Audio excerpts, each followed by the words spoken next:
সেই গীত কিভাবে এদেশের জাতীয় সঙ্গীত হতে পারে? আমাদের দেশের জাতীয় সঙ্গীত পরিবর্তন করার জন্য অনেকেই বলা বলি করছেন, এটা পরিবর্তন করা উচিত কিনা ইসলামের আলোকে জানতে চাই। জাতীয় সঙ্গীত পরিবর্তন করার দাবি এবারে শুধু উঠছে তা নয়, এর আগেও বারবার উঠেছে, আপনারা জানেন। কেন উঠেছে সেটা নিয়ে তর্ক আছে, বিতর্ক আছে, এটা উঠা উচিত কিনা বা এই সঙ্গীত থাকা উচিত কিনা, বা জাতীয় কোনো গীত, জাতীয় কোনো স্লোগান থাকা উচিত নাকি সেটা পরিবর্তন করা দরকার, সেটা নিয়ে আলোচনা হতে পারে।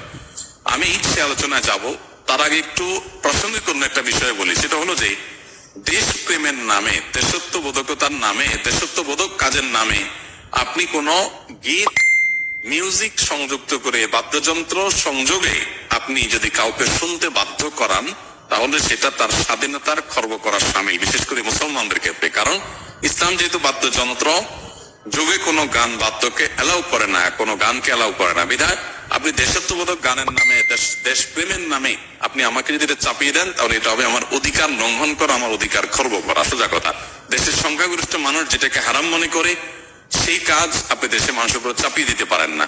হ্যাঁ, দেশের একটা স্লোগান থাকলো, একটা গীত থাকলো, সেটার কথা মনে ভিতরে যদি আপত্তিকর কোনো কিছু না থাকে, সেটা ভিন্ন বিষয়, অবশ্যই সেটা গ্রহণযোগ্য হতে পারে। এবার আসতে চাই এই গানটা নিয়ে, যে আমাদের যে জাতীয় সঙ্গীত আছে, আপনারা জানেন যে রবীন্দ্রনাথের লেখা এই গানটি বাংলাদেশের জন্মেরও আরো বহু আগে তিনি লিখেছেন।